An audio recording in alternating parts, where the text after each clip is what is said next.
Greetings, dear connoisseurs of exquisite jewelry. I am glad to present you the second part of our fascinating journey into the world of tiaras and kokoshniks. And if you like the first part, I suggest you to enjoy the next one without too much delay. And if it will please you, then wait for the third one, because in the world of wealth and beauty there is always something to show. In the history of European royal palaces, it is hard to overestimate the influence of Russian aesthetics. Magnificent tiaras adorned with exquisite jewels have absorbed the grandeur of culture and the luxury of the ages. The highest grace and elegance is undoubtedly in the form of the kokoshnik. In Russia, this refined and majestic headdress became popular thanks to Empress Catherine II and the wife of the British King Edward VII, Alexandra. The next exhibit in our virtual museum of jewelry art is Countess Rosenborg's garnet kokoshnik. This exquisite piece was created in 1930 by the jewelry house Age Dragstead for Princess Viggo, Countess of Rosenborg, born Eleanor Margaret Green. The tiara was a gift from her husband, Prince Viggo of Denmark. This magnificent accessory includes a platinum and gold base, precious antique cut diamonds totaling approximately 40 carats, oriental pearls approximately 9 mm in diameter and garnet flower garlands. The top row of diamonds can be removed and used as a Riviera necklace consisting of 83 antique cut diamonds weighing approximately 25 carats in total, with the center diamond weighing 1.60 carats.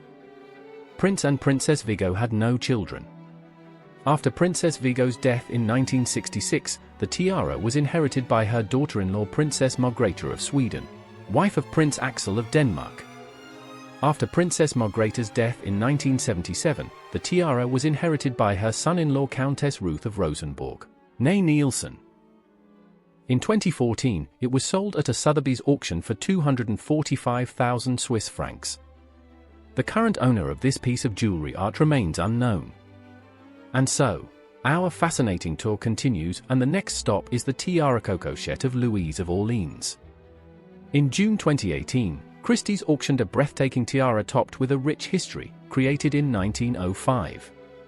This magnificent piece of jewelry belonged to Princess Louise of Orleans, who became royalty as a result of her marriage to the heir to the Spanish throne. One of the most delightful royal tiaras was created from old cut diamonds based on platinum. The inner diameter of the tiara is 21.2 centimeters. Imagine the amount of craftsmanship and gemstones that went into creating this work of art. The series of royal tiaras, including the one given to Princess Louise in the early 20th century, are magnificent examples of jewelry craftsmanship. The crescent-shaped tiara was a feature of many royal jewelry designs.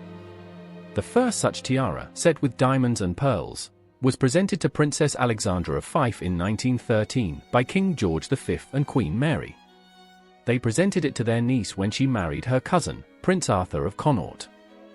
A second tiara, very similar to the first, but decorated with turquoise and diamonds, was presented in 1926 by the same King George V to his daughter-in-law, Lady Elizabeth Beauce-Lyon, the future Duchess of York. The young Duchess transformed the jewelry by removing the top row of diamonds to bring out the beauty of the tiara, as she herself noted. Perhaps Louise of Orleans' tiara is also of British origin.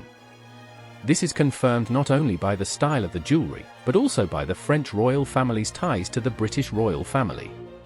The French royal family lived in exile in England for over 20 years, and Princess Louise's wedding took place on English soil.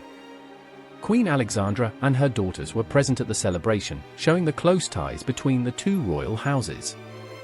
The Louise of Orleans tiara was inherited by various dignitaries of the Spanish royal family. It was worn by her maternal grandmother to King Juan Carlos, but after her death the jewel passed to another daughter, Princess Maria de la Esperanza of Bourbon, Sicily, wife of Prince Pedro Gastão of Orleans-Bragança, a pretender to the Brazilian throne. The tiara was used by Maria de la Esperanza during the ceremonial events in Athens in 1962, for the wedding of Juan Carlos to Princess Sophia of Greece and Denmark.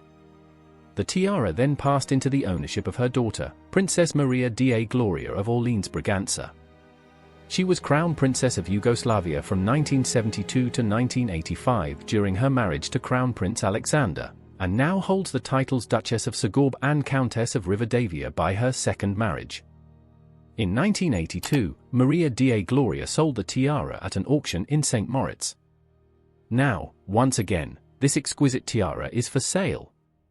The tiara is labeled as an important diamond tiara of the beautiful era, and is estimated at $186,900 to $280,350. While this is a fairly modest price for such a piece of jewelry, it is clear that this is only an initial bid.